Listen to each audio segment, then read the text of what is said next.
Yo, you already know who it is.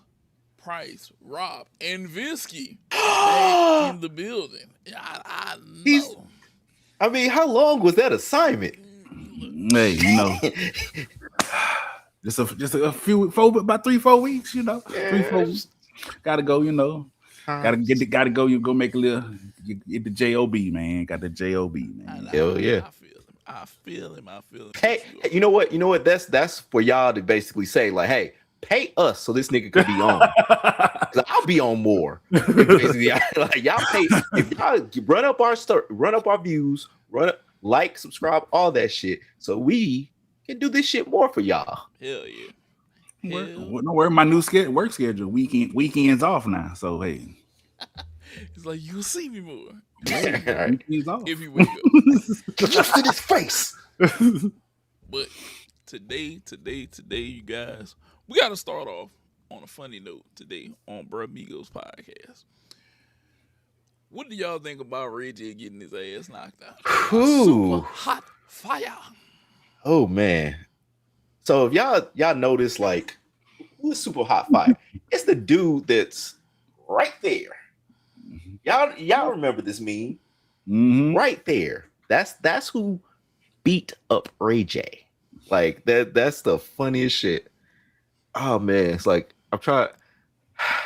What do you think, basically? Like I lost my words. I mean, nothing about Ray J says he could fight, box, or anything. So I don't know what possessed him to enter into a sparring match with anybody for that matter. Like for So real. nothing about him says I got fighting skills. So that's what pondered me. I'm like, I wasn't expecting a knockout, but it makes sense. I'm not surprised. Not surprised So, at all. so are you saying that if he had one wish, it would have been a duck? Yeah, that should have been ducked. There's a couple ducks he should have ducked. If I had one wish, I would have ducked the punch. Little Bob and Weave. All of it. That nigga got absolutely fucked up. Like it wasn't even funny, dog. It was just like it was stalled too. It was like he hit him, boom. He's like, Fellow had to grab the rope and shit. oh my god. Had Cause that I'm like, old cause man delayed fall going on. when I somebody know. said he fought, I was like, wasn't that nigga dying like a minute ago? That's what I was Right, right. Is this some bucket list type shit he got going on? But didn't I tell you that, Rob? I said he done waited to start completing side quests in life. Uh, He done Like, waited to fuck it. start completing. this how you know he side had no quests in fighting life. skills. Throughout the match, his footwork, he looked like he was about to trip over his own feet. He ain't never gotten a fight before. Can't like- be. He's like, either you knock me out or I'm gonna knock me out. One of the two. Uh, It killed me because in my head, like, cause I know I be thinking crazy shit. I was like, Super Hot Fire is gonna spit a freestyle about this nigga. Oh my god. And it's gonna be some crazy shit like Ray J, Kim K tapes. Your feet stink. Kiss the floor. Yeah. Like- Some wild shit. And then the old dude, Yeah, cause he was out. Like he hit him, and whenever he had the old man fall over, and so I was like, "Damn, Ray J." I was like, "You just going out like this?" Huh? I was like, yeah, Ray J, you were a victim. yeah, he was. definitely was. He definitely was a victim. It was a few other fights that happened that night. It was kind of crazy over there. Like I was like, this oh, and in that same pay-per-view, Lance Stevenson choked out Michael Beasley. I seen that part too. Really? Yeah, That was interesting. yeah. That was interesting. I honestly, I was like, Michael Beasley about to get into business. That's what I assumed. So look, Look around. I'm telling No, you. no. What's the matter, Rob? What's the matter? I was trying to figure it out. Like they was fighting. No. Honestly, I was going back to when, like, y'all remember when they did that one-on-one thing. So, like, if for those that don't remember, like Lance Stevenson and Michael Beasley, when they had the one-on-one thing, they had a press conference, or it was like a round table kind of thing, but it was like a thing where they was talking to each other. And Lance Stevenson was like, "Yeah, I'm gonna get that ass tonight. I'm gonna get that ass on the or whatever it was on Saturday." And he was just like, "You remember how Charlie Murphy character was like in Mad Real World, talking to the white boys, like yeah, or like when he was in the corner, like yeah, like kind of like eyes, like it was just like he was talking like, yeah, I'm gonna make real love to you.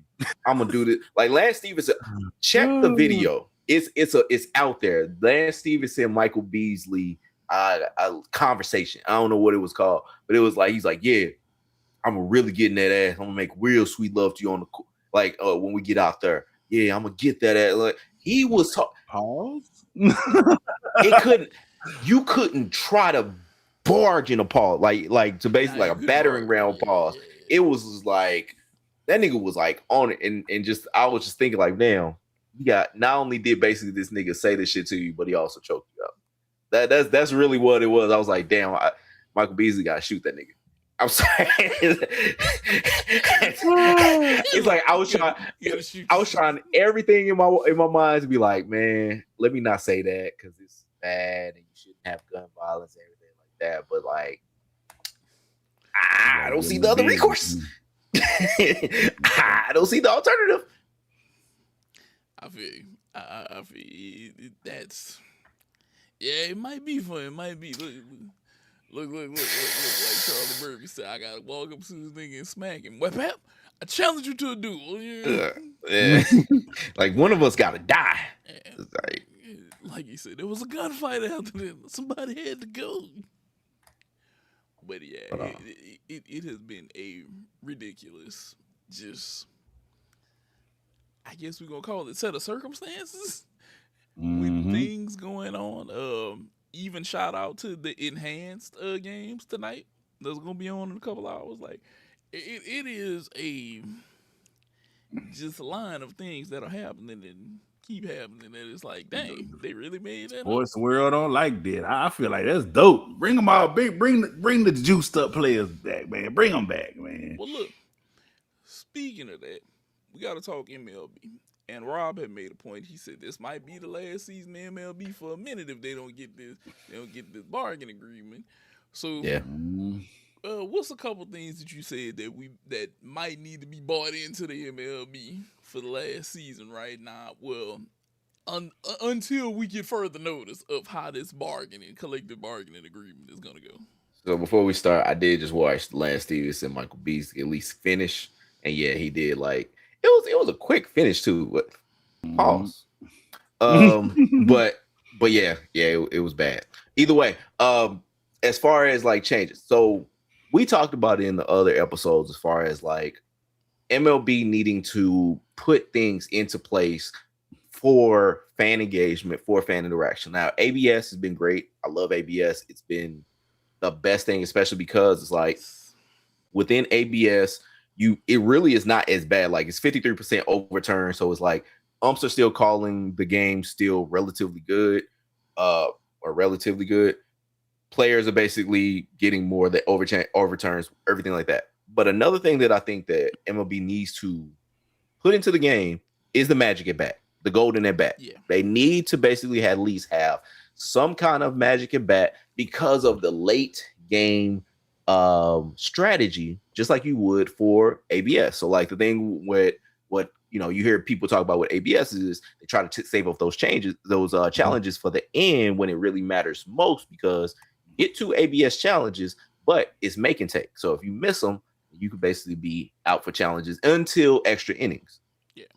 So basically, same thing with the golden at bat. You could use that golden at bat at any time or what we said, you can go back in the archives, but when it comes to the golden at bat, you can use it at any time. You could basically have it to where, say, if you want to have a matchup, like say you see a lefty on the mound and you're like, I need to get my right hand bat that I just had like hit in there. That man could go right in and basically have another at bat. You have another challenge. You have another change. Like you could basically put the game in your favor, especially if you need something in that situation. That's what they need to do, because the thing is, we're probably going to have a lockout. MLB is basically set to have a lockout. Everybody is saying MLB is set to have a lockout because the teams want salary cap, players do not, and basically it's gonna come to a head. So depending on how many games the season's gonna be next year, depending on if we're gonna have a season next year, you might as well go out with a bang because chances are this is gonna be the last time that people are actually gonna watch baseball. Because once this whole strike happens, baseball is gone. Like for all intents and purposes, damn near gone. So yeah, man, put in the golden bat and but make it work, make it happen. On top of that, though, give them all a little juice. Just a little bit, just look. So at this time, I want y'all to basically have some music in your head where this is our new segment called Silly Shit, because this is gonna get aggregated and I'm gonna take it serious, and people gonna take it serious and be like, oh, you shouldn't have that. Fuck you. But either way, all I'm saying is this: just like we're gonna have a golden at bat, have a golden arm. So pump some of these pictures up with HGH right up in here, like the elbow joint, like right up in there. Because that's where basically the UCL tear and all that. I'm not an anatomist, but like all of that there. So and just like we have with the golden at bat, have a golden arm rule. So where say if your starter goes out, your starter basically pitched seven clean innings. But now it's going to the end of the game, and you need that motherfucker back because you already put in your relievers. Why don't you have a golden arm? So then basically that person can come back a little bit rested and basically pitch the rest of the game. Shit, think about it. Yoshinobu Yamamoto basically pitched on like 20 hours rest last World Series. So it ain't impossible for a nigga to come back like right then and there. Like, you can basically bring that arm. You can have motherfucking music, lights, everything. And so, like, you can basically do this shit really up, really right. And so that's what I'm saying. Like, granted, like I said, silly shit. But, like, you can basically have this golden arm coming out and basically pitching the motherfucking night. Or let's say the 10th, 11th, 12th, whatever you want it to be. I'm just saying, have it to where you can basically bring the motherfucking arm back out with the aid of a little bit of science and basically have some shit work out for you, for your team, for your people, for your city. I'm just saying, it's something to think about. Just something to, I mean, they wind up like that. They wind up like Rookie of the Year movie, huh? Exactly. Sound effects and all. Like, sound effects. Why not? Because what was his name? Rudy Rudiger? Whatever his name was. I think his name was Bumgard. Can't think of the name. He was a Cubs fan. Fuck him. But either way, all I'm saying is you can have that motherfucker rear back, boom. Like, just have the motherfucker come out. I'm just saying. It's just a little modern medicine and modern science in honor of the enhanced games. We can just basically have these motherfuckers pumped up with a little bit of shit. Ain't gonna hurt nobody. Henry Rowan Gardner. Yeah, you go. There we go. There we go. I was close. That shit was funny. That was a hilarious movie. Now that we kind of got that off our chest, something else going on in baseball is currently plaguing me and my team. To be more specific, Boston. I am going ahead and I'm gonna go ahead and push myself out there for the GM position. Okay, right now. So, Boston, it's time to make a change for offensive strategy because we need a righty. And I know some people say it has to be a right outfielder, but I got a list of possibilities that I think that we should, take a look at. Maybe make some moves. Okay, just walk with me. Number 1 on my list of moves that Boston can make, Isaac Paredes. Rob, I think that you'd agree. Isaac Paredes, pretty good bat, good righty, under contract till 2027. Boston, if we're going to go young, let's go young. Let's commit to this. Let's put in young talent together. Let's get this ship sailing in the right direction, okay? Now, although my next option may be in division rival, it's something to be looked at. Yandy Diaz, okay? Elite bat like with Tampa Bay. like Elite Yandy. bad. Now, Tampa Bay, I know that you may not like me, and I may not like you, but we don't have to like each other to make a trade, okay? We don't have to like each other. We just need to be able to do mutual business, okay? You can hate me, I can hate you. As long as the numbers match up, we can make this happen. I like this though, Rob, because it gives him a guy who's a vet. He can go out there, elite bat, superb talent. And it's not necessarily saying that he has to be young, but it's more of a kind of a win now thing. Win boost ourselves back up in the next year or two, you know? Now, my favorite pick that I would love to see, Joe Adele. Okay? Now, granted, Home run thief. Yeah, your OBS ain't that good. You are a home run masher that I would hope will continue to trend upwards. Okay. Now, Rob, Rob was like, "Hey, that OBS ain't looking the best," and I was like, Is that OPS is like, it's like, Look, the OPS is bad. It's a little bad. It's a little bad. But hopefully he's trending in the right direction. And if I'm gonna go young, I want young, explosive talent that can go out there, make shit happen. He would be a part of that. We could swing Joe Adele from the Angels. Angels, you don't want him. You don't want him. yeah, y'all ain't doing shit with him. Ain't doing shit at all. Not a goddamn thing. Y'all just out there just being Rudy Poo. Okay, Candy asses. Yeah, that's it. Rudy Poo and candy ass. Okay. Nah, Rob, the next person is a guy that at one point you were like, oh yeah, I like him, Mark Vientos.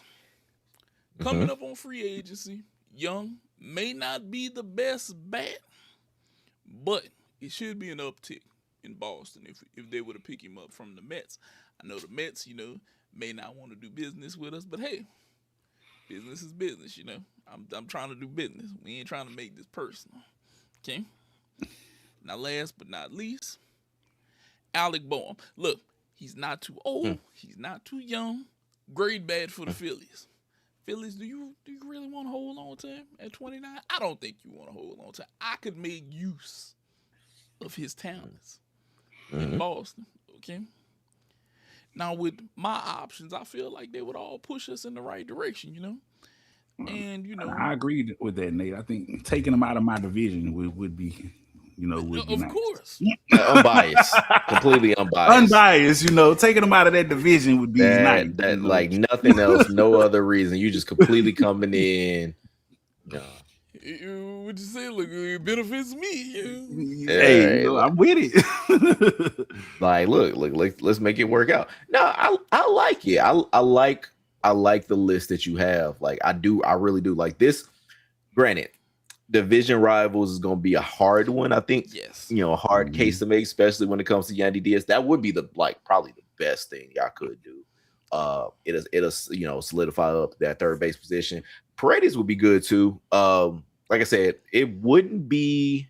The only thing would be like, are the Astros willing to like give up on him right now? Which, with how bad they are right now, they might. That might be a good. They might. And that's what I'm hoping. I'm hoping that bad teams are willing to give up on players right now because, like we said, we're probably going to a lockout. Yeah. It looks like we're headed for a lockout. Unless something turns around some way, shape, or form. A miracle. Pretty much. Like, somebody gonna have to basically be like, nah, we'll be okay. Like, yeah, because both sides are basically like, no, we're getting what we want. Because the teams want cost control, the players want the status quo, really. Yeah. Like, nah, it's gonna be interesting to see. You know what I see this lockout, what they're trying to get this lockout to do? Teams are trying to get the balancing of power and of what I'm gonna say is player power. And what I mean by that is they're trying to spread competition out versus, you being blue in LA and like always circumventing how the rules are set up in a way financially, spending more money and deferring people's left and right to win. I can understand why the teams want that. Like I can see why they're like, hey, bro, I want to be competitive, but look what the fucking Dodgers are doing. Yeah, but the thing about it is like, yeah, they not gonna. It's not gonna solve shit. It's Like they do. Like overall, they got to come off this salary cap shit. Like I don't think them pushing for the salary cap is going to make anything overall better because teams gonna still spend cheap. Other teams are gonna be better at what they do. The Dodgers still gonna probably be better because they not only spend, but they're smarter about who they acquire, what they acquire, and have the assets to acquire whatever they want. So it's like you put a salary cap on it, like, okay, cool. We just pocket more of our money and then beat your ass again. Like that's what they do. Them cheap owners, like Rob say, they still gonna try to undercut. Yep. And the people like the Dodgers and the Yankees, they gonna just keep offering the max, because if you put a salary cap, they ain't got to go too high no more. So they'll be like, all right, we gonna offer the max. Yep. Cheaper than what we would used to be spending.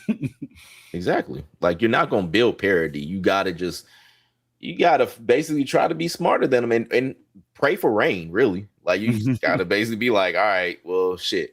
And it is a rain in Southern California, as we all know, which is always weird because like Tony was from Oakland. So it's like, why would they to make a song called, It Never Rains in Southern California? I digress. But it is to where it's like the Dodgers are going to basically be the Dodgers as long as they're the Dodgers. And they're going to be the best team as long as they have smart ownership with a pocket full of cash. Like Philly got a lot of money, but they just ain't smarter. Do you think putting a salary cap will turn MLB into how the NBA players strategize? Now you're going to try to attract players with other players? You'll be like, that's going to have to be a talking point where we got this player, you can want to come play with him. Or the players might start to be like, well, since there's a salary cap, we can all go play together. That would be interesting. It might turn into something like that. It might. But I also say this as like playing baseball and stuff. I'll say this: if I'm a player, I think a couple things. It's a few things that would gravitate me to want to play certain places. Okay. Mm-hmm. One is how much do I want to be marketed, and how much money do I want to make from marketing? Because I will say this. Shoe deals happen in baseball. They're not as glorified as basketball shoe deals, but they happen. I had Griffey cleats playing. I did. But I can tell you this. The Griffey basketball shoe got more publicity whenever it came back out versus the cleats. Okay? Which I'm a sucker for Nike baseball cleats. I'm not even gonna lie to you. If I decide to start playing pickup games tomorrow, that'll be the first thing I go buy. Pair of Nike cleats. But I think where you're located is one thing, and under where you're located, it's your personal preference of where you want to be located. Because I could tell you where I think as a hitter where I'd want to play. But that place ain't a good place to be on a team either. Because personally, if I'm speaking clearly on logistics tell me I'd want to play in Colorado where the air is thinner and I can hit this and a ball literally, you can go look it up. The ball literally travels 10% further whenever you're in Colorado off of your hit. Now, we talking pure statistics of I was going to be a pure hitter, that's where I would want to be. But in the same breath, I'm going to tell you, I do not want to play for the motherfucking Colorado Rockies. This is not a place that I want to be. Okay? So then you got historical teams. Do I want to be a Cub? Do I want to go play in Chicago? Do I want to go play as a Dodger? Do I want to go play as a Yankee? Do I want to be across them as a Met? You got to factor that in. And then I think that's why Texas ball clubs usually have good teams because there's no state tax. Okay, Mm-hmm. I can get this big ass contract. I'm not exactly in a small place. I'm in big cities, so I have marketability. It's just, do I want to be here now? Okay. Right. And then the other thing that was a thing for me, if I had to go play professionally, am I playing outside or am I playing in the dome? Because whenever it get cold, I gotta be dressed right. Or am I in this dome or somewhere where there's a removable top and I'ma just be dealing with whatever they decide to do? That's some of the things I would look at it if I'm a ball player. Mm. Cause right now, without having a salary cap, it's to me, it's just kind of where do you want to be? Like, and I'm gonna ask you guys this: where would you two want to play? Like right now, if you had to go play right now, where would you want to be? Ooh. It depends on the position. Because you was talking about Colorado. You was talking about Colorado, really Denver, which they got a lot of weed there. I don't know if you guys heard of that. But That's a plus. yeah, like that's what I'm saying. Like I would think about that. Cause like if I was to play, because I think about where I play on MLB The Show, I would actually like to probably play. Ooh, that's a hard one. Because like I like to play in San Francisco because I got that like triples alley and everything like that. But I'm like I said, it depends on the position. So like if I'm like a pitcher, like I wouldn't want to play in Cincinnati, wouldn't want to play in Colorado. I'd probably want to play in like really like Miami or like either Miami or like Seattle. Like if I was a pitcher, I probably play in Seattle. I choose Seattle. If I'm a hitter, I probably go like Cincinnati. Cincinnati. What about you? Yeah. I think of a lot of things. For me, it would be location. Mm-hmm. For me, it would be location or where I would want to be. And honestly, I can see myself as a Padre. Padres would be good. San Diego. Actually, I changed my vote to Padres. Yeah, it's all location for me. Even though California is a high tax, it's expensive to live. I'm a professional sports player, so I feel like that wouldn't really make a difference to me. That would like, be my pick. Yeah, San Diego. The one time I went to San Diego, that bitch is nice. Like that city is my vibe. Like and Petco Park is a beautiful stadium too. It's not as beautiful as other stadiums. So like, if I was to basically like, if I was going like stadium wise, like if I was like, man, I want to play in this specific area, I probably go either the Giants or I go Camden Yards to beat Baltimore. I just really wouldn't want to live in Maryland. It's nothing against Maryland. I like going to Baltimore and shit like that. But I don't know. I just would rather live probably West Coast. So like I'll probably go San Francisco or something like that. Or really actually I like to play for the Dodgers. Dodgers Dodger Stadium is fucking nice. Because prestige could hold to you. If you're a player, if I go here and win, I'm added to the name of all of these other greats. Like if you win, so think about it like this: if you were a part of that team that just won back to back in LA, and you were there, well, guess what? If I really contributed to this, people are gonna remember me because I was there whenever they won. If you think about it, as a baseball player, it's a couple things that get you in there. To me, that make you recognizable. Whenever you pass 500 home runs. If you play a career long enough to pass 500, people are going to remember this. Depending upon who you play for, people remember this, okay? Or if that team was really good during your stint.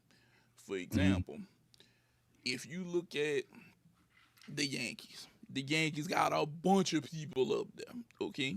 But it's been the Yankees. So playing as a Yankee, you remember even the craziest people. People remember Daryl Strawberry. Daryl I Straw, mean, his antics was crack. yeah. I was like, Daryl Strawberry was gonna be a Hall of Famer if only for that white substance. Like, Exactly. there's a difference. But it's things like that that people remember, and putting him under a huge spotlight helped even more. Or under a spoon. This is also true. I think personally, if it's me, only because I'm a person of, I think I would be trying to build as much wealth as possible. I'm either playing on the West Coast, I'm either playing in Texas, or I'm playing in Florida. I'm either get this damn tax break, or I'm going to get as much money as possible on the West Coast. That's true. It's true. one or the other for me. Location would deter me from Florida because hurricane seasons. You know, that's crazy. I'm rich as hell. I can get on the plane whenever time is right. Oh, And traffic would deter me from the Dodgers. Like, just living in LA is yeah. That's just my thing with that. And honestly, it would depend on how good I was, if I was a high commodity. Because I'm on the boat, I'm taking a pay cut to win. You are. We already making. If I'm already making millions of dollars, this is already the highest paying sport. Me, I'll take a few million less to win. Contract you got. I'm all about winning. I'm gonna look. I'm gonna make my personal legacy in this money right now. Boy, give me that goddamn money. I understand where you're coming from, though. That's just me. I want rings. So if I gotta take 10 million less to get a ring, I'm not taking 10 million Nigga. less. I'm about to say, Like, do you know what $10 million is? If I'm already making 300 million, shit. No, once you get to 300, nigga, that's another generation. Once you getting into that 10-year, 300 million, you a high end commodity. Okay, once you in that end, I'm not taking a pay cut unless they bring in another high end commodity, and then I ain't taking that much of a pay. Somebody else gotta go first. Look, the rings are not guaranteed in MLB. You know what is guaranteed? That goddamn contract. Yes, give me those goddamn points. Look, I tell everybody whenever they say, "What sport your kid?" Baseball. Baseball. That I think I forgot what NBA player was telling the story about that. But whenever he told the NBA player that his contract was guaranteed, they say, "Oh no, it can't be." He was like, "Yes, it is." I was say probably.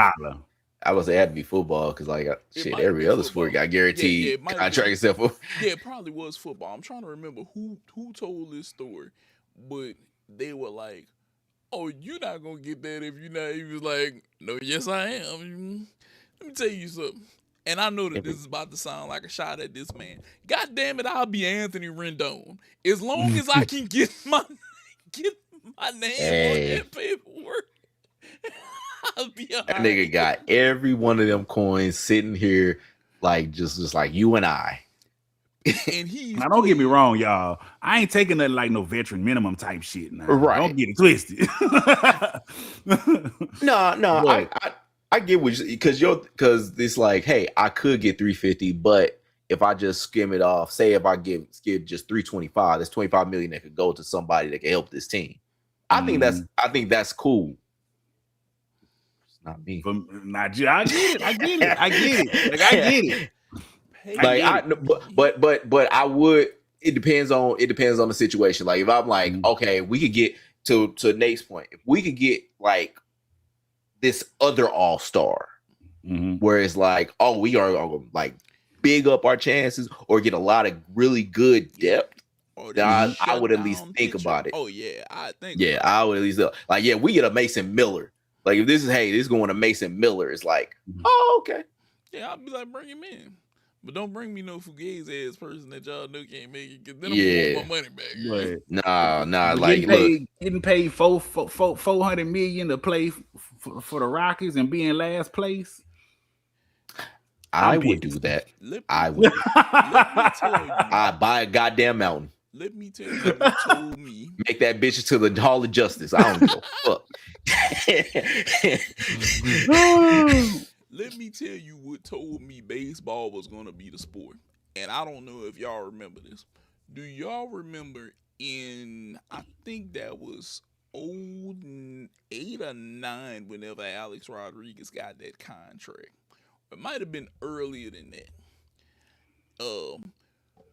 Whenever he got that last Yankees contract, and I saw that money, and I think I was still in high school, I said everybody and their mama need to be playing baseball right now. I don't give a. And people were like, I want a hoop. I was like, damn that. I said, I'm gonna play 160 something games. Because he's making, because I remember whenever I started seeing $100 million contracts pop up in baseball, and this was like between 2007 and 2010, and I remember thinking, they're signing $100 million contracts. What will they be signing in the next few years? And sure enough, 10, 15 years later, they got a guy that signed for $700 million. Rob, that's so much money.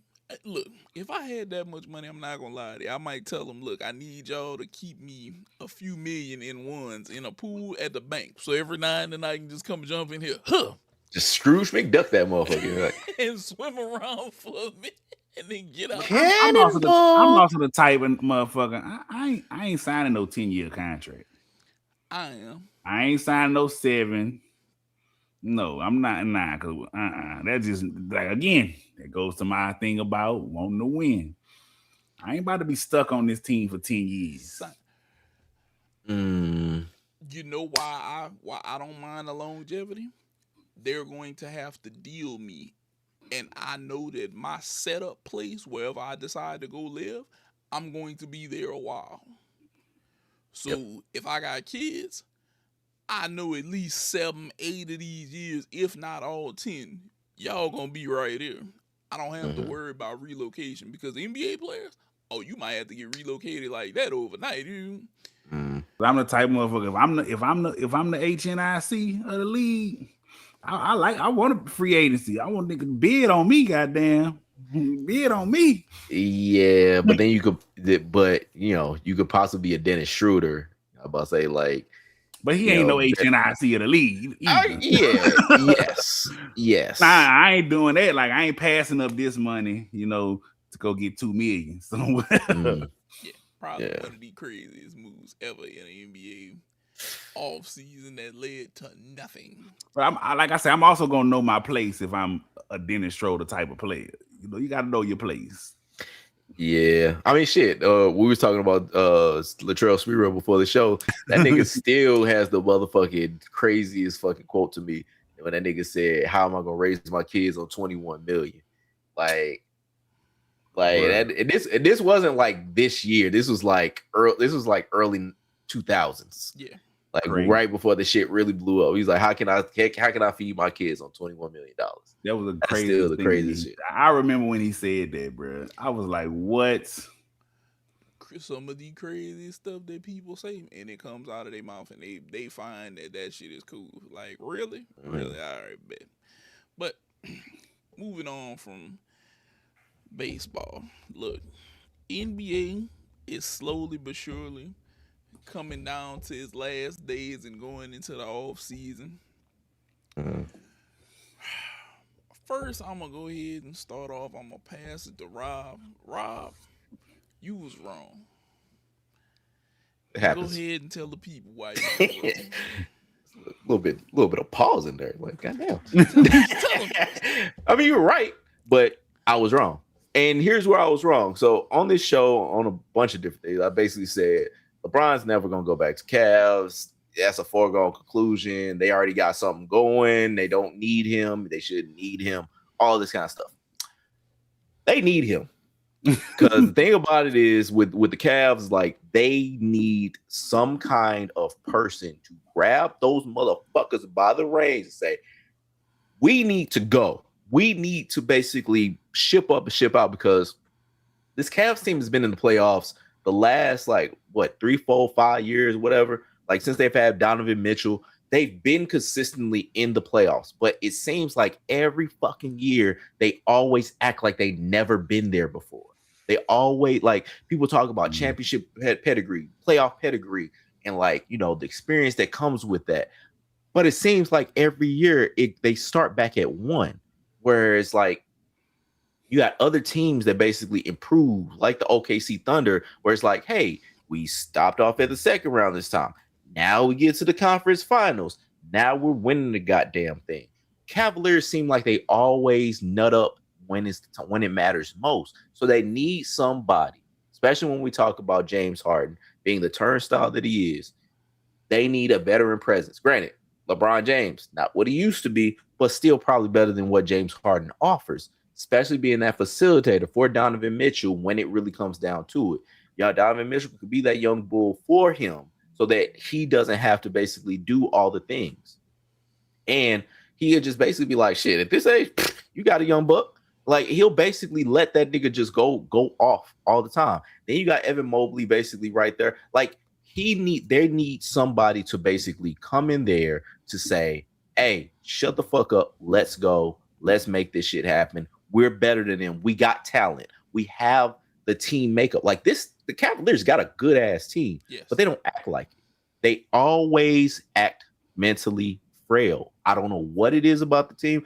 I don't know, it could be a bunch of different factors, but they don't really make it. They don't make any kind of sense. So they need somebody with championship pedigree, with leadership qualities, everything like that to actually make shit shake.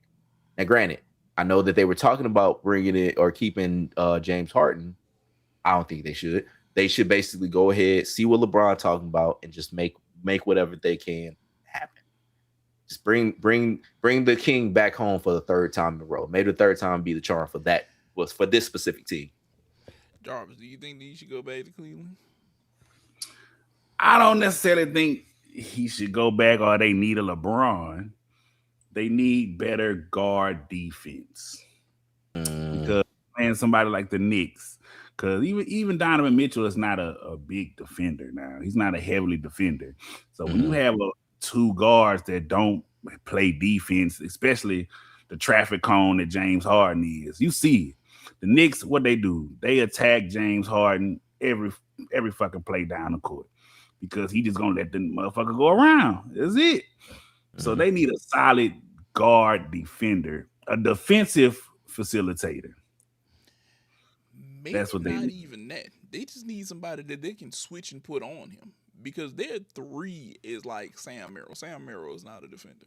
The Knicks live by the fact that they can put Mikal Bridges out there on people and have OG Anunoby on the floor. They have two defenders that they can put out there on people. That's what the Cavs need. Do I think LeBron could go back? Yes. Do I think it's gonna help? It might. They probably still gonna go before they get to the that could work. Put LeBron at point guard because he gonna play defense, so he could be a defensive facilitator. So I'm not doubting that. It could work if he wanted to go back home. One problem with what you just said, defense. He ain't played defense in the past few years. Yeah, them legs can't hold up like it used to. Yeah. It's rumor that he said if he goes anywhere, Bronny has to be a part of wherever he gets dealt. Okay, so you gonna have to come up off of a second spot to let him be. Yeah, it is. Let him go. Yeah, we need Bronny need to go. I think that was talked about, but I don't think that's gonna happen. Because I don't think basically LeBron is gonna make his son his backpack. Like I don't think he's gonna basically be like, hey, I got you into the league, so you gonna pal around with me. I think he'll basically just be like, I got you this job, go do something with it. Okay. I know it was talked about, like it's like, oh well, if you get LeBron, you're gonna have to get Bronny. It's like, stranger things have happened, but I would be quite surprised if like that's the way he needs to happen because it's just like that's fucking ridiculous. Like, is he a baby kangaroo? Like, is he a Joey to you? Like, I gotta put him in my pouch and we gotta go down the court. Like, no, that's fucking crazy. He might be. But I also want to say this about the Cavs. Cavs is okay. Kids get their candy took too. Okay? Because that's what's happening to y'all. Okay? The Knicks rolled up and they said, give me everything that you got in your trick-or-treat basket. And while you at it, give me your slippers too. I like Crocs. Let me hold them. Because y'all are doing nothing to stop them. They stole their nerve that first game. Whenever they lost in overtime, they were up like 20 on them. And then to lose and to go down, the house is on fire in Cleveland. And in their head, they're saying, this is fine. We're going to be okay. And it is not okay. This house is on fire. Flames. Shit is burning, getting crispy around here. And there's no panic. I see no urgency in this team right now. There's zero urgency. And the crazy part is rumors that they want to retain James Harden to run this a full year. You need to figure out how to get a defensive stopper in there. Having James Harden as a facilitator is cool.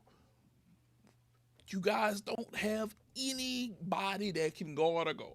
Nobody can switch, and you can put them out here on the guard that is doing damage. There's nobody on your team currently right now how it's constructed that you can stick out there to stop Jalen Brunson. They didn't have bad guard play games last night. They ain't stop nobody either. We can't turn this into a scoring fest every game. This is what makes teams different down the stretch in the playoffs. The ability to play defense. I gotta tip my hat to the Knicks. OG Anunoby and Mikal Bridges have been two cornerstones that I'm gonna give them. I gotta give y'all look.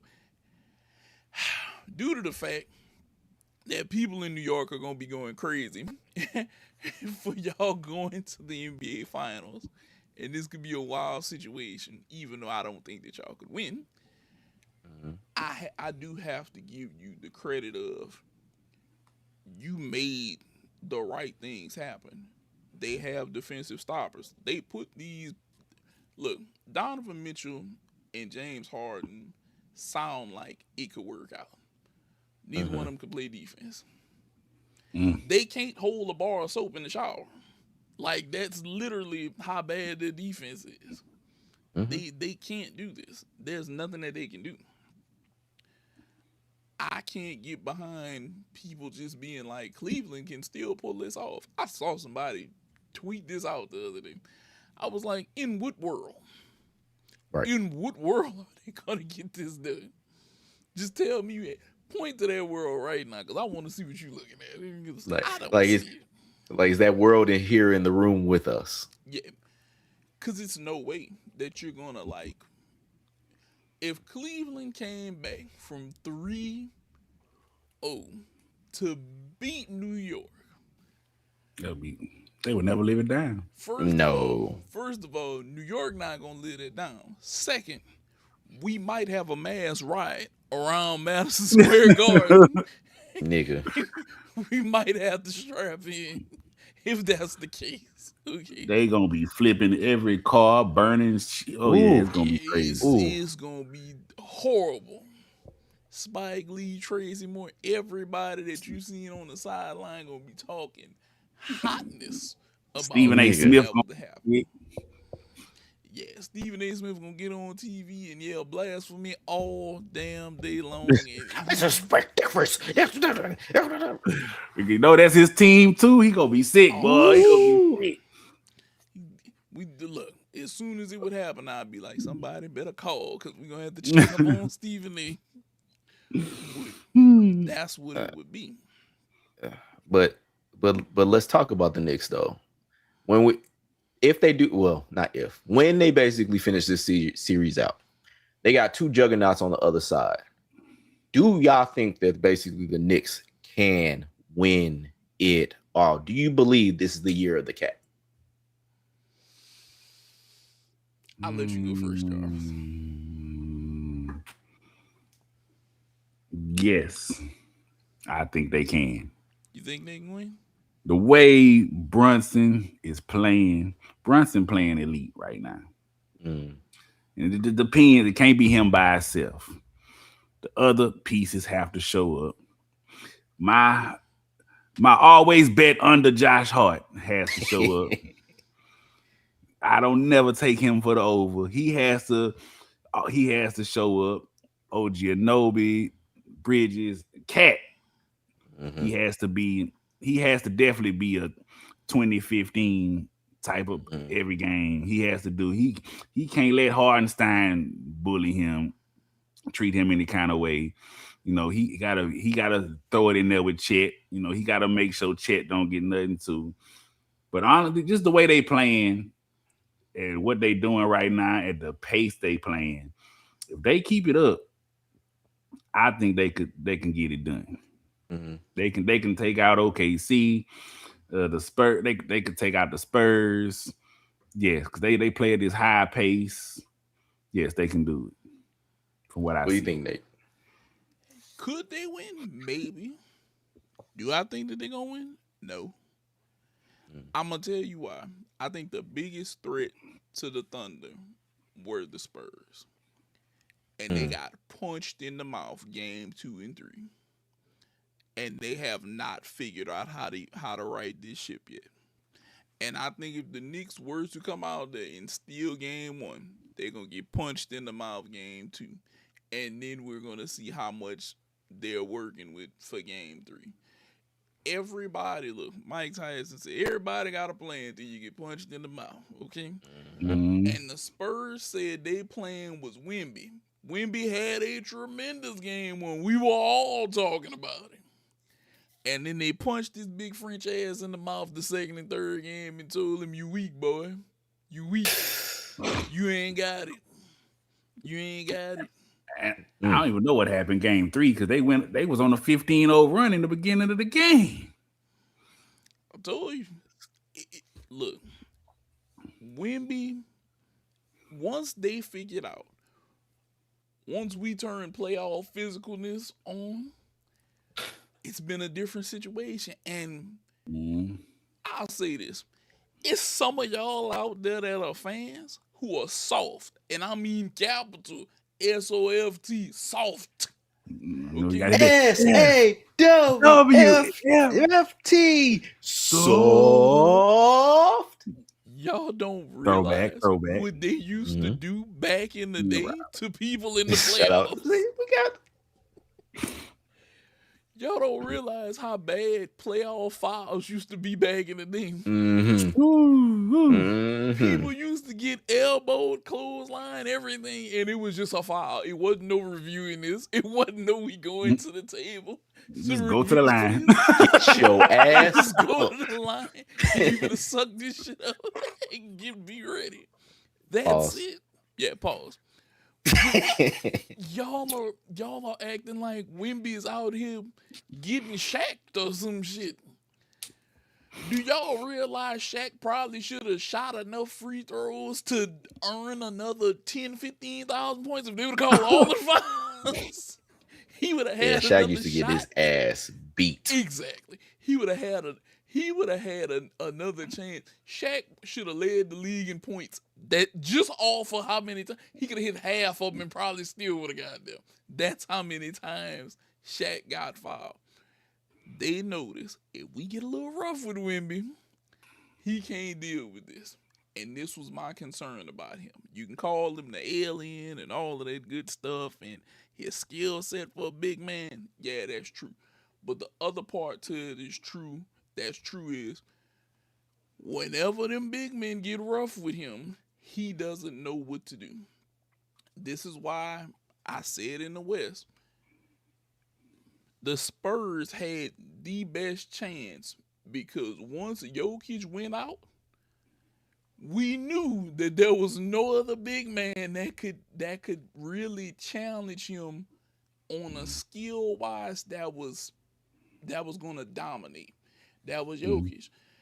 But what we didn't realize is if you throw a physical enough defender at him, that he's gonna soften up.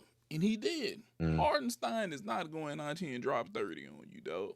But what he is gonna do is he's gonna make this a rough game. And now Wemby has to figure out, oh my God, what do I do? It's a rough game. He's bumping me. And some people are like, Jacques Bleu. yeah, Jacques Bleu. You know? He's getting roughed up and he hasn't figured out how to deal with that.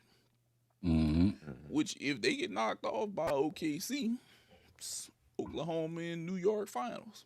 Because Cleveland not going to do nothing. Cleveland is... They done. Yeah. So we calling it what tomorrow night? We calling it for Cleveland tomorrow? Yeah. Oh yeah. Didn't Chuck already pull out the broom? Yeah, nigga, it's done so. Y'all not gonna even give him one? Hell, you can't get one. Look. One what? One what? They not beat nobody. Yeah. Shit, So James what? Harden already got his strip club seat reserved. Yeah. Oh yeah. He is there. So what I was thinking. So do I think the Knicks can basically win? Yes. Do I think the Knicks would win? Yes. And here's my reasoning. Okay. So we all wrestling fans, right? Yeah.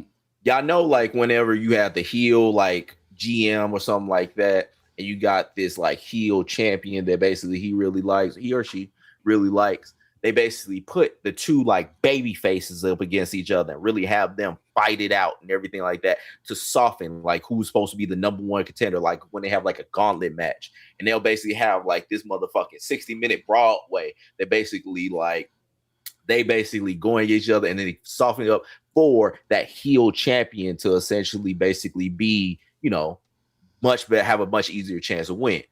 With OKC and the Spurs really having an intense series where they basically really don't fuck with each other and essentially like brawling it out, that's going to soften it up for the Knicks to basically come in and with how they playing right now to basically come in and actually beat them because of these teams are wearing each other out physically and emotionally.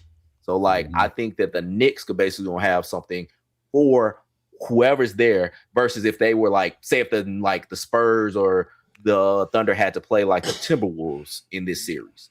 Like, it's not as much or it's not as deep as what basically it is. Like, it's how intense that they feel again with these two teams up against each other. So I think the Knicks path is easier because these two teams are wearing each other the fuck out. Like this season, like hopefully this series goes 7 and basically these niggas wear each other the fuck out. And then the Knicks come in, throw the ref out the ring or throw motherfucker out the ring and they try to get the quick 1, 2, 3. Like I think that's what's gonna happen with this. So you think the Knicks could win in like a Money in the Bank cash in last second type deal? Just running up the ladder and then grabbing the bitch. Yes. Maybe. Even though that doesn't benefit Rob because he needs to get on the board with the Spurs. I quit. Look, I already conceded my L. Like I already said, like I don't have enough to basically do it. Like this nigga just Pistons let me down. The Ducks got knocked out on me. Same. Nigga. He already won it. So like prepare when we talk about this January 1st or whenever the fuck is. Right, we got a lot though with wrestling. We got a lot of points left on the board now. I don't believe in it. I don't believe any nigga I pick. Like because let's see who I have. Brian Breaker, stay healthy challenge. Like Gunther, I can see Gunther actually having the title by the end of the year, like for the end of the year. But he also got Gunther, so that's also the thing. Like so both of y'all points. Yeah, and he got Jacob Fatu, who also seems like that could be a legit one. Like you got niggas gonna be fired. Theory. Wait, look. And my woman, I think didn't I put Bianca? She having a baby, so she out. Yeah, we all had Bianca. Oh Lord. We literally all had Bianca and somebody else. Just cause I'm down 0-2 in hockey don't mean that I can't come back and win either. Oh yeah, Vegas got you. Even though I hate to see it because they the ones knocked out my Ducks. I think we might slip away with Nate not getting that. Tonight, 7:00, we gonna win. You know what? Gonna win the name. You know what, Battlehawks? Make it happen for me, all right? I've been picking y'all every year, dog. Call is goddamn law, and law means not goddamn win for me. I need that. What happened? I need you know, that my dub. pick is not even in the league no more. See, and we talked about that. Yeah, we talked about that actually last. Was it last week or the week?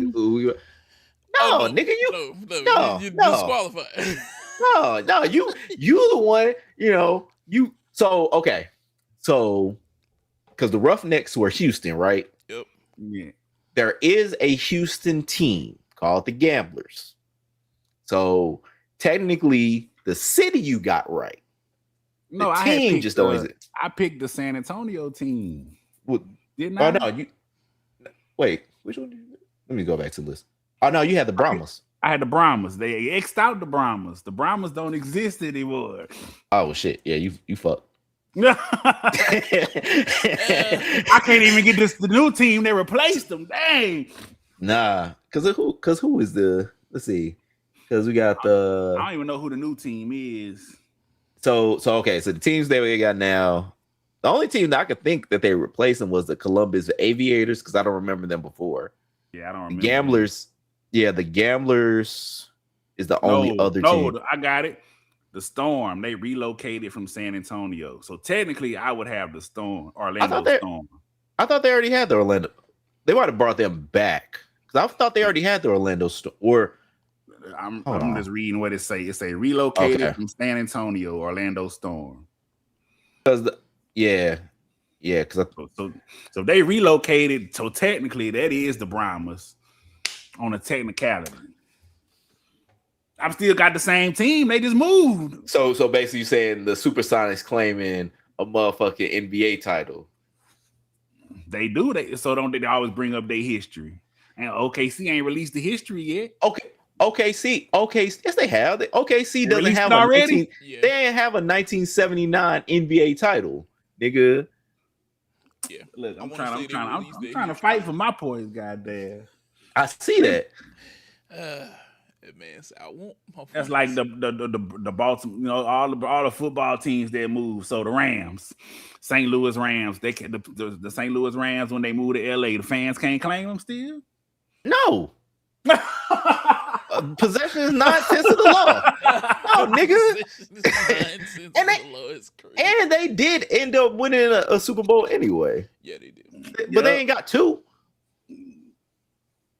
Like, they got one. They got one Super Bowl. The LA Rams have one Super Bowl. The St. Louis Rams have one Super Bowl. St. Louis has a Super Bowl. If I was a Rams fan, I can't claim 2 Super Bowls. If you're a Rams fan, you can claim 2 Super Bowls. If you're an LA Rams fan, you cannot claim 2 Super Bowls. My boy said location. See how he trying to keep me from a point? Okay. Trying to keep. Let's say, all right, well, fine. Let's say Arizona Cardinals win a Super Bowl. St. Louis Cardinals cannot claim a Super Bowl. The St. Louis Cardinals is where they came from. They went to the Jim Hart days and Dan Deerdorf and all them niggas that my dad talking way back now, Rob. Well, come on, that's now. what I'm talking about. Back. Just because the Rams moved back, it's the same thing. They just went back home because Georgia Fontaine died, and the family didn't want the goddamn team. Orlando Storm is in first place, goddamn.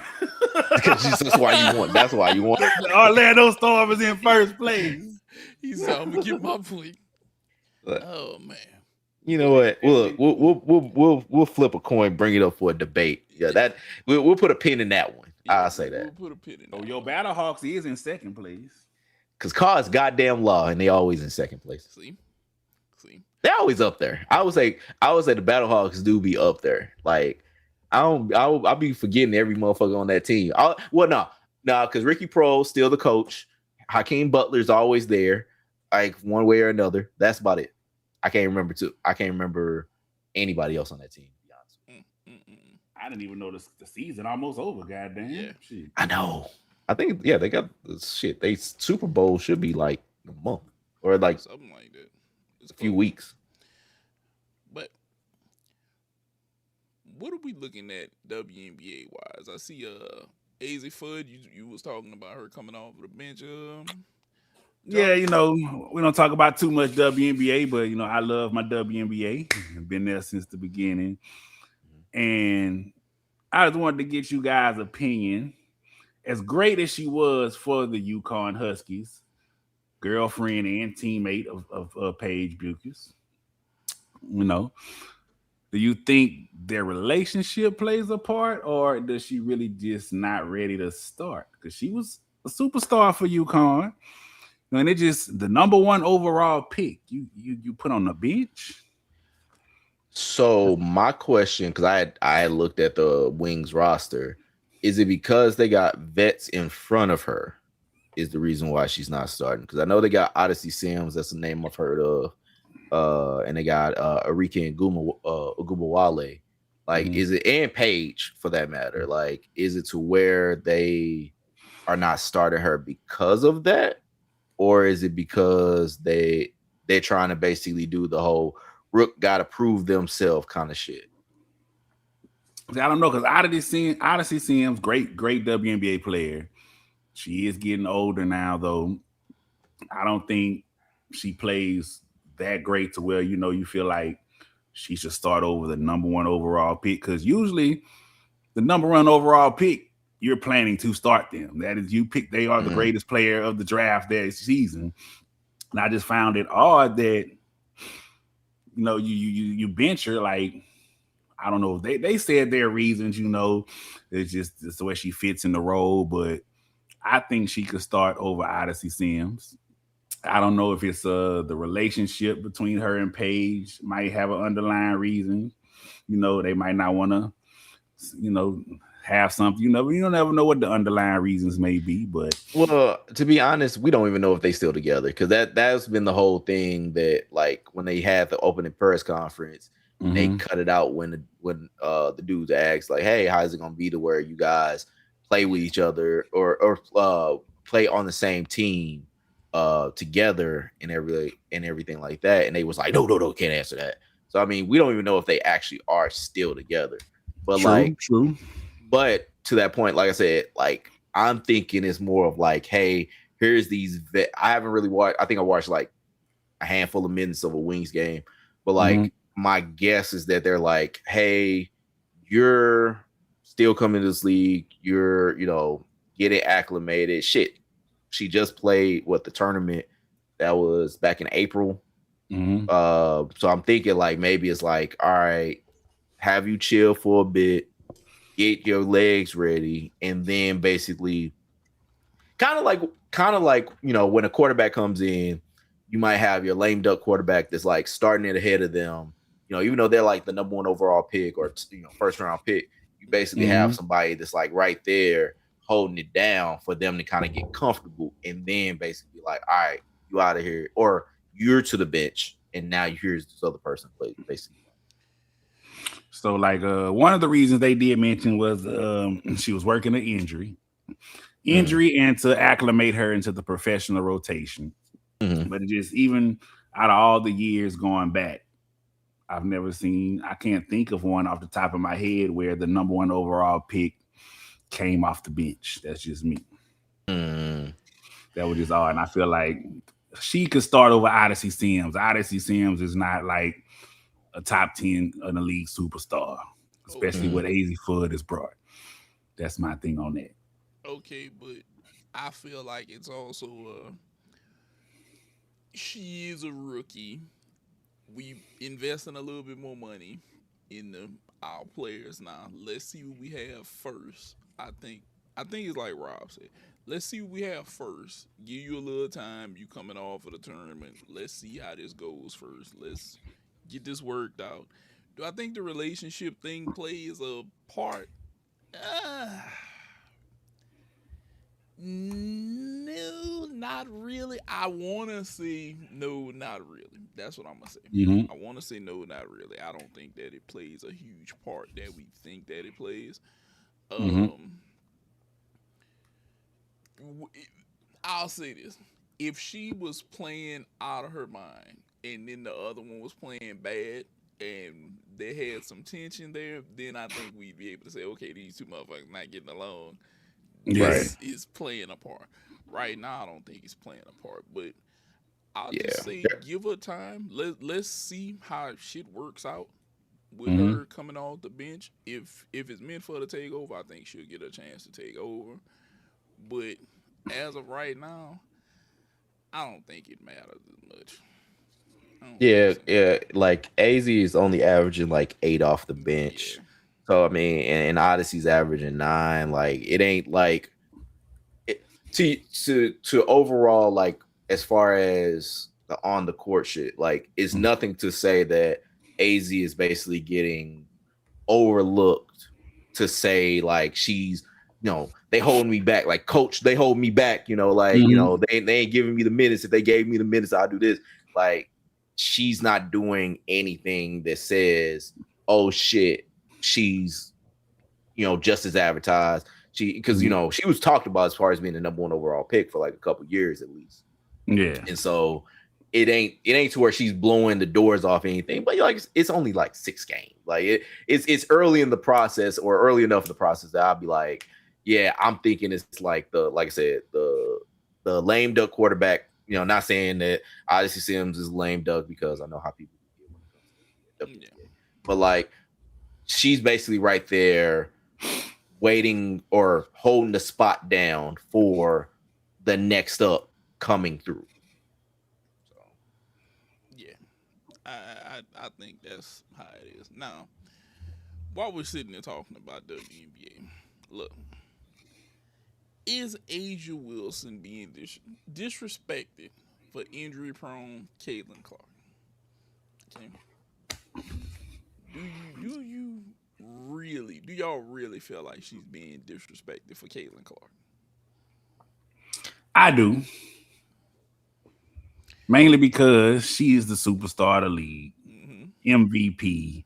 Um, and Caitlin Clark still gets all of the time, the TV time, and everything. Caitlin Clark is by no means a bad basketball player, Mm-hmm. no. but Asia Wilson, I barely hear anything about Asia Wilson. Hardly anything. Mm-hmm. They don't talk about she's been multiple time MVP, champion, defensive player, top dog. This Mm-hmm. is why, because Caitlin Clark, I don't think is that fantastic. She missed the whole second half of the season last year, Right. and her team still almost made the finals. They were a game away from going to the finals, playing for a championship. They don't need. She's been injured this season. They're still second in their conference. They don't need her. They don't. Would you? They don't need her. Are you willing to say? And she's only been out 1 game. I thought she missed the. They haven't played many. The season Yeah, just they started. only played 6. She's Mm-hmm. played 5. She's right there. Mm-hmm. So this is what I'll say. You could almost make the argument with you saying that if they might have had her last year, they might win the championship. Okay. So you think they could have won? Well, they had to play Asia Wilson, which is I don't think they would have got past Asia anyway. Well, Mm-hmm. they might not have, but this is what I'll say. I'll say, is there a little Asia Wilson disrespect? You could maybe say that, but then she got a lot of appreciation though. Mm-hmm. She has a Yeah. shoe. She's gotten her push. Fire ass Nike commercial. Yeah, exactly. Yeah. I think that Caitlyn is like Will Smith said in Men in Black 2, I want to say. This is the new hotness. The new hotness. Yeah, this is the new hotness right now. Yeah. And I will also say part of it is and this is a basketball thing, like the old saying goes, bigs don't sell shoes. Yeah. Like Unless you Asia Wilson, and his shit was sold at CVS. Yeah.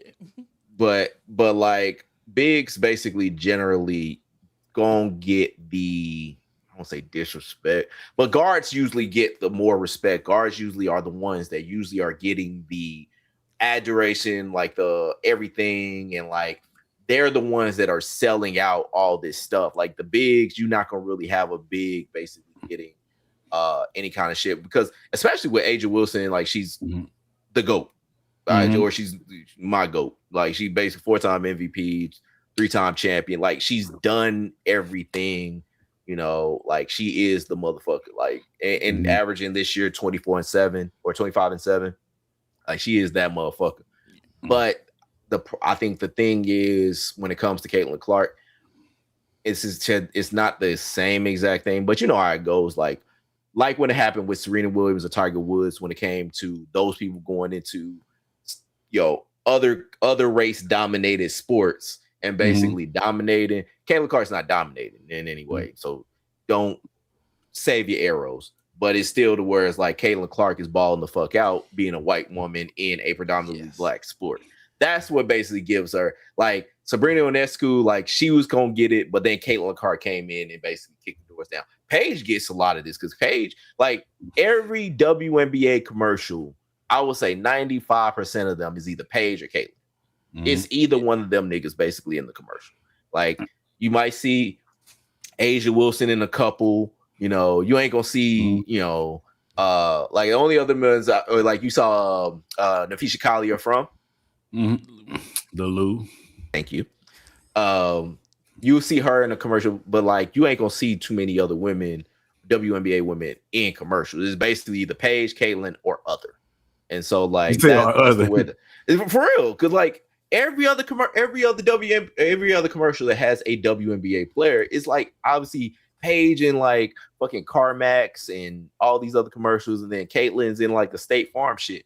And it's like, Asia Wilson has her commercial, and she had that Ruffles commercial. Like, that's about it. You don't see her. No, she's in that Home Depot. She was in a Lowe's commercial. I saw her in that one. But like, you don't. Yeah, but like, it's not only that basically you got a white woman that's balling the fuck out in the WNBA, but it's also guard versus big. Like, you not gonna really have too many forwards that are getting like that kind of shit, unless like you Shaq, where you got a childlike personality and people fuck with that, and you rap. Because think about it though, they had a lot of white WNBA players. I could take it back to the early 2000s. Lauren Jackson, she was a Sue Bird. What's her girl from Ella Don. Who's a girl? The woman from Minnesota. Played for a gang of years. Minnesota. But here's the thing, though. I don't think that they had the impact of a Caitlin Clark, because I'm gonna point this out. Asia Wilson. Oh, go ahead and throw a name. Lindsay Whalen. There you go. Oh yeah. Oh, and one of my goats from UConn, who just is one of the most recent white WNBA players, four-time NCAA champion. Why did her name just leave me? Plays for New York. Plays for New York. Yes. Yeah. I don't know why her name just left my brain. That's good. Brianna Stewart. Yeah, Stewie. So if you look at the breakdown on those two right now, Asia's been in the league a little bit longer, but if we're talking currently this season, they both top 5 in points. Okay, where Asia has the advantage against her is protecting the rim, averaging 2.3 blocks. Asia is in top 5 in rebounds right now. I don't think she was last year. She might have been close, or she might have finished top 5. Neither one of them are in steals. But where Caitlin has her upside is Caitlin is number 1 in assists right now. And she's second in 3-pointers made a game, with being third in points. Caitlin kind of has a little bit of a point guard-ish Jokic type effect to her. She just doesn't get any rebounds. Nah, she just Steph. Like, it's the fireworks. She's a firework. Like, it's not necessarily that I think that like people are looking at Caitlin as like, oh, here's this great dish, this and that, because there's plenty of women that basically is in the WNBA does that. She's the one that basically shoots it from the goddamn logo, and that's the, as far as like when it comes to facilitator though too. She is, but I'm saying it's like Steph. It's like, here's this person that does this thing that not too many people do, or not really anybody does as well as this person. Like, she does things that are different, and things that basically it can be exciting. Like, she does something that is specifically exciting that basically people are going to want to see, and they want to go basically tell their friends about, like, hey, you see this shit? Like, you see that? Because that's what Steph was doing. Steph pulling up from the goddamn logo. Like, it wasn't necessarily that Steph was like shaking niggas' ankles and basically doing all this kind of stuff. It was that Oh, here's his ass pulling up from the goddamn logo and draining that motherfucker at a It's like consistent rate. tryout. Yeah, And I don't like say, that. I don't say none of this to, say I don't like her. I like her game. I like watching Yeah, Caitlin play. I yeah. like how she ball and shoot from the damn logo. That excites me, Mhm. Same. So it's all that. So I She's a love it. whore. I think what it Yeah. is if we see a full season of her and she's looking like MVP candidate Caitlin Clark, and we can see a full healthy season of her, then we'll be right there. But that's the thing that I wanted to bring up though. Mhm. When is it going to be the point where it's like she's going to be in that when healthy category? Like think about all the Yeah. athletes that we've had in the past in other sports where it's like when healthy, Anthony Davis is a big one. When healthy, this Healthy. person does this. Grant Hill, when healthy, was this. Tracy McGrady, when healthy, when is Caitlin Clark going to basically be in that when healthy situation? Because I mean, she's in year 3, but she's also not really playing like she hasn't played a full season yet, or she hasn't played. Nah, she played a She 40. She played a she played 40. 40. Yeah, she played 40 her rookie year. But like, is this going to be something where, yeah, she already missed one game this year, which, yeah, granted, it's not a lot. And basically, she said she's coming back from a rehab and she's trying to basically say, hey, be patient or everything like that. But when is she going to be in that when healthy situation? Like, I hope when do we not. get that? I Year want 4, year I 5? want her to ball out. I want her to see, take them over the top because they, but I want to see her, finally get that trophy, being the Steph Yeah. of the I'm gonna WNBA. be real with you. I throw these athletes and win healthy as soon as your ass go down and you miss a bunch of games.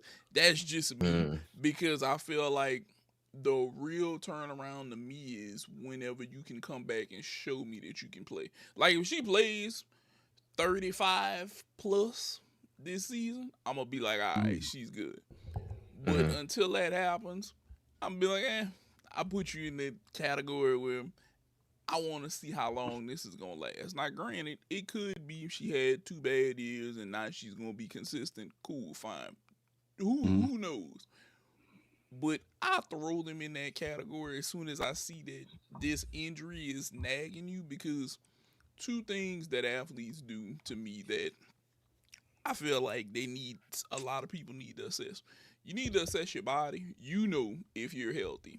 Like you know the aches and pains of whatever your injury brought on. And I feel like you need to assess that as much as possible before you come back from injury. And I think that's what she might be doing. I really do think that that's what she might be doing, and I think that's why she missed the games last year. So I'm not going to fault her at that because I'd rather you sit out time now to be healthy for the long run instead of us play this on and off game. You trying yourself, you not trying yourself. That's why I'm glad the Wizards have just let Trae Young sit. They let him play a little while and then they sit, which I also think was a strategy to make sure that they didn't win any other games. That's just conspiracy price talking because I believe that it was a lot of tanking in New Orleans. It was like, we gonna tank. We gonna tank. How low That. can you go? Oh yeah. Bro, I'm telling you, Trae Young went in the game one day and they started making a run and he immediately got subbed out. And it was people saying, oh man, you don't know. I was like, I was watching the game. As soon as Washington started making that run by Trae Young, coach walked out there, beat me. It's like he got the phone call. Hey, sit his ass down right now. Exactly. He messing up. He messing up now. Hey, I wanna go down the ring. Not up. Let us fall. And they pulled him right back out. And you can't tell me any different because Trae Young had the most erratic playing pattern whenever he did come back in. The minute he go assist, bucket, they'd be like, beat. Come sit back now. Come sit back. Save that for next year. All right. Let us get this pick. Do what we need to do first. You can do that next year, Trae. You go cut you loose next year. You let you go crazy out there. Right. But not right now. But yeah, I throw players in that when are you healthy category. As soon as you go to the injuries, I'll be like, this is where we're going. Like this is where we at. Yeah. Either, and I know it sounds bad, but I just have to. Mentally, I feel like I have to. Because I don't trust I don't trust any doctor who works for an organization where you putting a bunch of money behind me. I do. See, I don't trust it.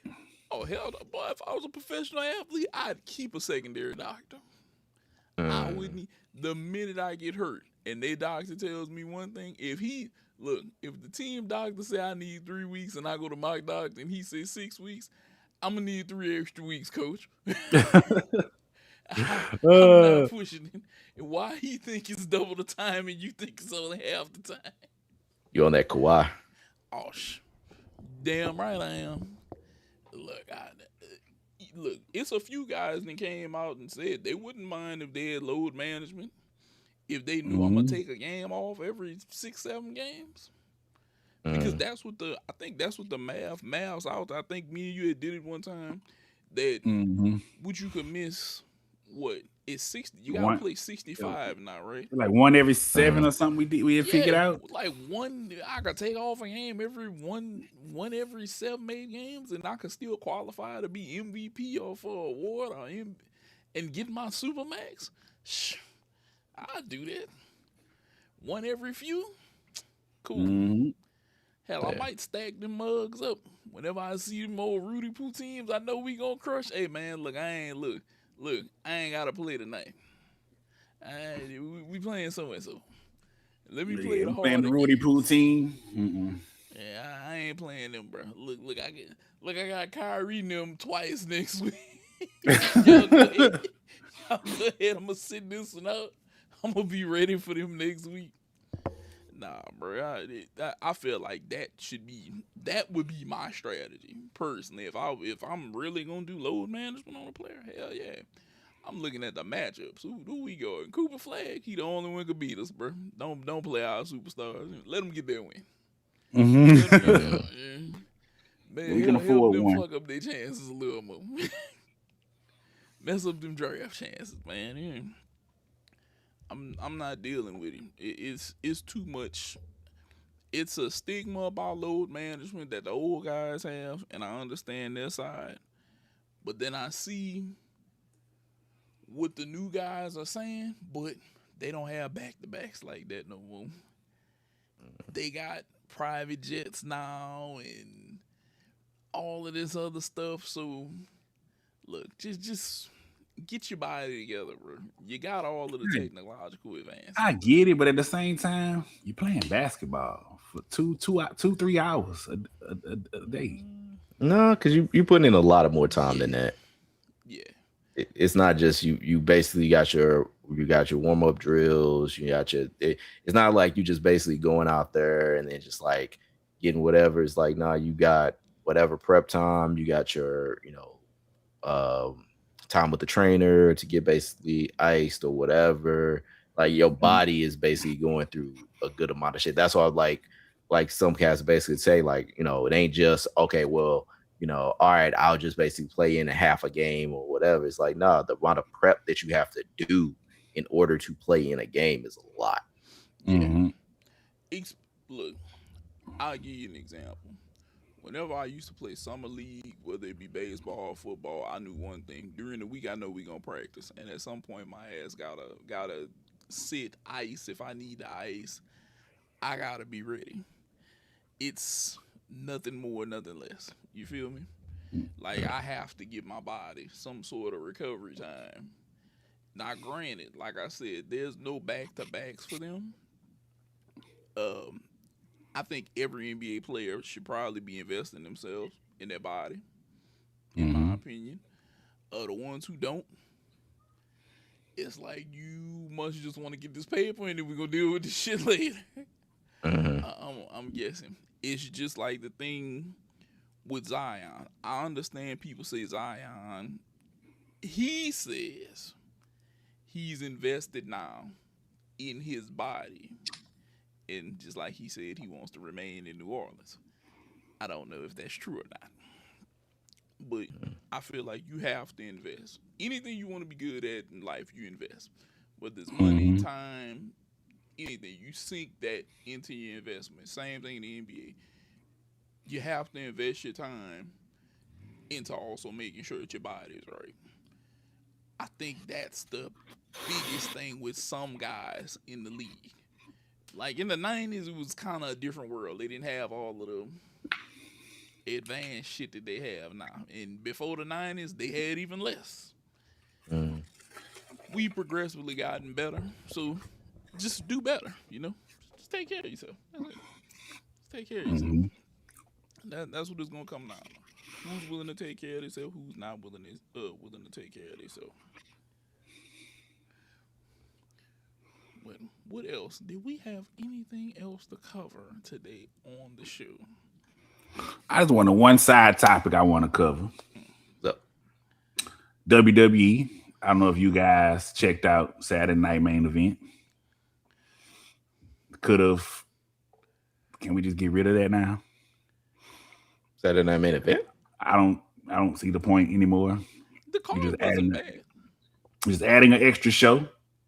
Yeah. The card wasn't bad. I just wasn't interested. You had Becky versus Soul, Ruka. Yeah. Mm-hmm. Paige and Brie versus the Irresistible Forces. Mm-hmm. Street Profits versus Division. Right. Penta versus Ethan Page. Mm-hmm. Six-woman tag match. Yeah. That was a regular Raw SmackDown to me.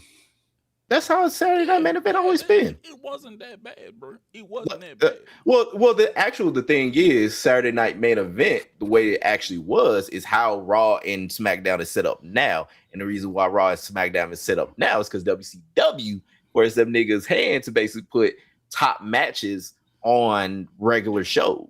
And so that's the thing is, Saturday Night Main Event used to be like the Jake the Snake versus Coco Beware's, the Hulk Hogan versus King Kong Bundy kind of shit.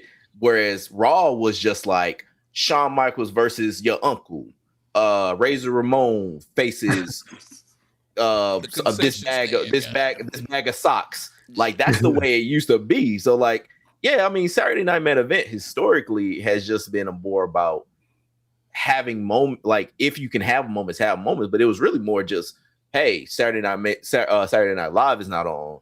Here's something to watch, and it's on. I mean, it like I said, like we said, it wasn't a bad card, or in my mind, it wasn't a bad card because Ethan Page sounds like a really good match. Like the Vision and the Street Profits put on. That was a live match. Yeah, that wasn't a bad card. Now, I will tell you what I'm saying. I'm going to look directly into the camera and I'm talking to you, TKO. You are some greedy ass bastards. Do you know that you moved that from regular Peacock subscription to you got to have the Peacock Premium if you wanted to watch? Oh, you got to have the premium. Yes. Oh, you have to have the premium. I will come through and hand all of y'all Master Ken behind it because that's the issue. See, what they did was they added a third tier. So there's 3 tiers now. So you got to have at least the second one to watch WWE. Why though? Why? Yeah, that's the bullshit.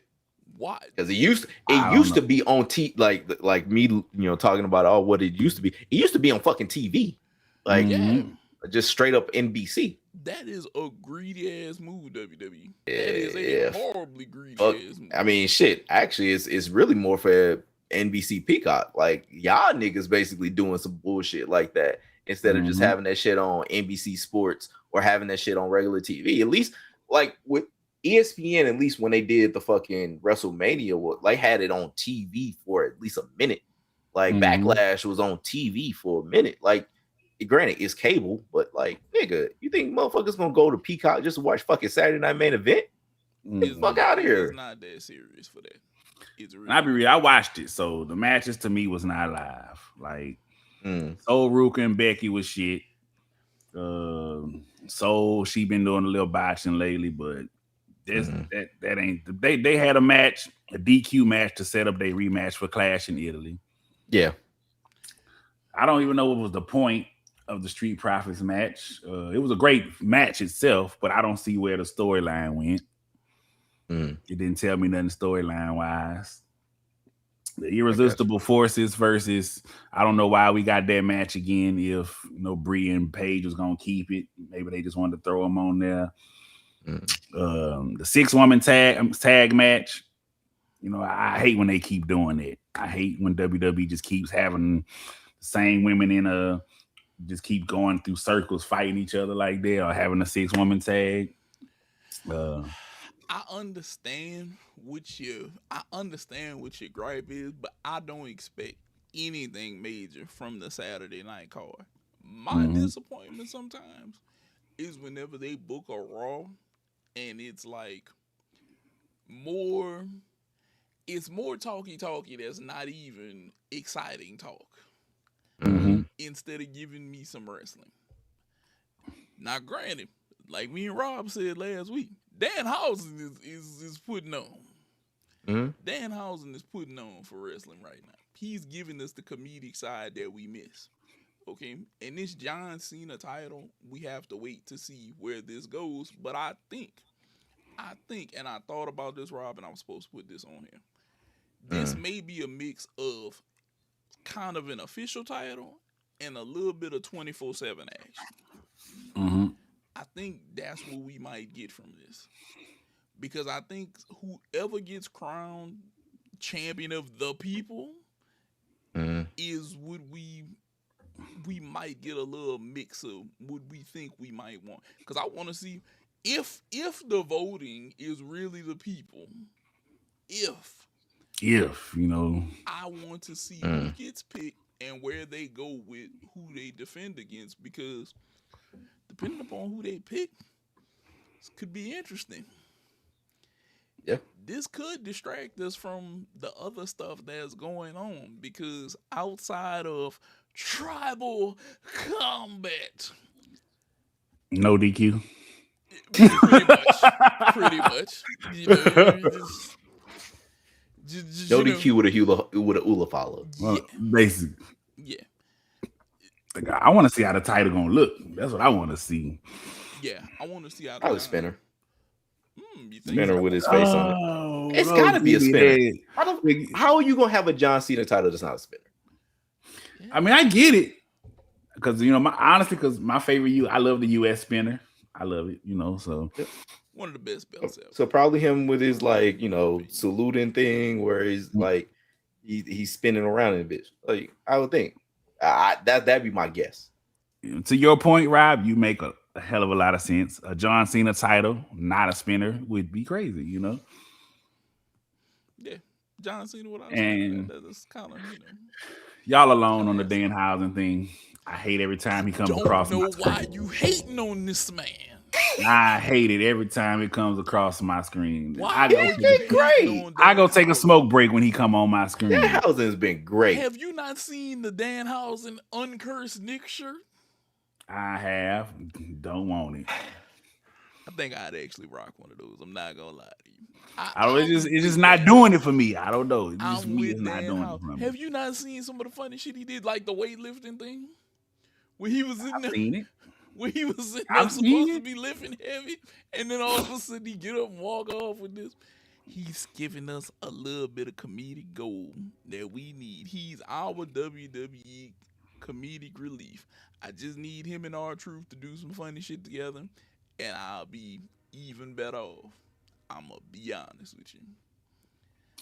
I need this. Distract me from the no DQ with the funny name. Distract me from things like that. I'm not against it. I think maybe his comedy is just not registering with me. I don't know, you know. And it happens, you know. It happens. I think that you're trying to block out the comedy. I think you're being a comedy. Have some whimsy, Visky. Have some joy. You know, just get a little bit of excitement. A little, you know, monster mash. I like a lot of comedy in my wrestling day. Actually, you know, I'm not against comedy, you know, because I like, you know, R-Truth is I love the R-Truth segments, you know. I always loved the New Day comedy segments when they did it. And I'm all for comedy. I love the Santino days, which you know. He has been funny in TNA with his daughter. Exactly, yep. I love the Santino, so like I love the comedy. Even when Mick Foley kind of started to do the comedy, that shit was funny. AEW. What? Mick Foley. I haven't been keeping up with that. He in AEW now? Yeah, I want to say it's AEW. He signed the other Oh, day. you talking about he did? I know he did the thing with Renee, but I don't know if he's like TMW AEW or not. Yeah, I want to say he signed with AEW the other name. Yeah. Yeah, because he's at Double or Nothing, or he's Yeah. doing Double or Nothing. But Okay. Yeah, but he ain't getting in the ring. He ain't getting in the oh ring. no. We know He's on the pre-show. Yeah. Thank God. Mick, I don't want to ever see you take another bump. Oh, he doesn't want to ever. I truly doubt he ever wants to take a bump again. Yeah, just good. I'm fine. I just want him to do his thing. Go be Mick on the mic, and I'll be happy. That's a testament to how long I was watching wrestling, because when I looked it up, I did not realize the original Mankind vignettes was that early in the 90s. Yeah.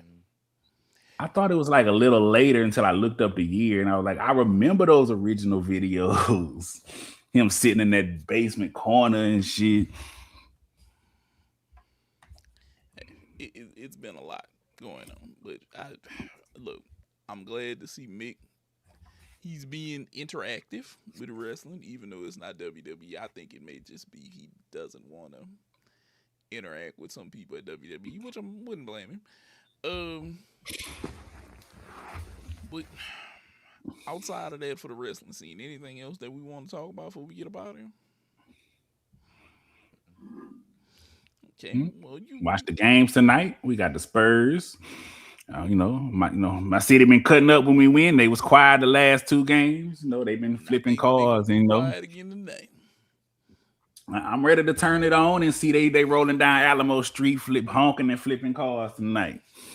Like my sign say, anybody but OKC, baby. Anybody. Can somebody beat them, please? Nah. Unless it's the Knicks. If the Knicks do it, it'll be crazy. They might look if the Knicks is two things that could turn New York City upside down right now. If the Knicks would have some type of way blow a 3-0 lead and lose and not go to the finals, or if the Knicks were to win the finals, those are the two things that could turn New York City upside down right now. Either way, I'm for them cutting up, because they always say some wild shit in the camera, like always. It's somebody from New York is gonna say something wild, something crazy, anything crazy, and I'm all for it. Trust me. I'm like, go ahead, say whatever's on your mind. That's gonna be crazy there. But with that being said, with Price, Rob, Amigos Podcast, always check us out. Oh yeah, for you guys who may or may not still be into Olympic sport, Enhanced Games starts in 15 minutes. Then we have OKC, San Antonio, NBA. Then we also got Colorado in Vegas, hockey tonight, with a multitude of baseball games that are already going on right now, which Visky's Atlanta Braves are right now in the rain out. They're losing though, top of the 7, 1-0, so you know what it is, I know Rob is secretly like, I need this game. I need them to finish the game just like that, 1-0. I mean, I hope everybody implodes. Say everybody. Like sink it to the earth like Dark Knight Rises. Like, I hope everybody gets this. Just snap this all. He talked about my 1-0 Braves because their 6-5 loss somebody took today. Hey, you told me that you were going to leave us, and I told you that we were going to take one, and you were like, no, you're not. We took one. Well, yeah, I give y'all one, but winning the series is what matters. Y'all got another chance to Tuesday? We start the next series Tuesday. If we beat y'all in a series, you gonna probably almost want to eat an Atlanta hat. Still to this day, we've only lost one series, which is kind of crazy. I hope that I can make it too. I pray that I make it too. If I make it too, I'll be like, yes, got 2 lost. But we are Bro Amigos Podcast. Like, subscribe. Remember, tell your people about us. Always tune in. We're usually here on Sunday doing our thing, sometimes Saturday. But me and Rob, Blue Sky, we're on Facebook with the page. We're on Blue Sky with the page. YouTube, 2 pages. This Bro Amigos Live page and another Bro Amigos Clips page. Tune in, like, subscribe, run the numbers up for us. Tell us Page anything that masters. you may want to see. Yep. And we're out of here.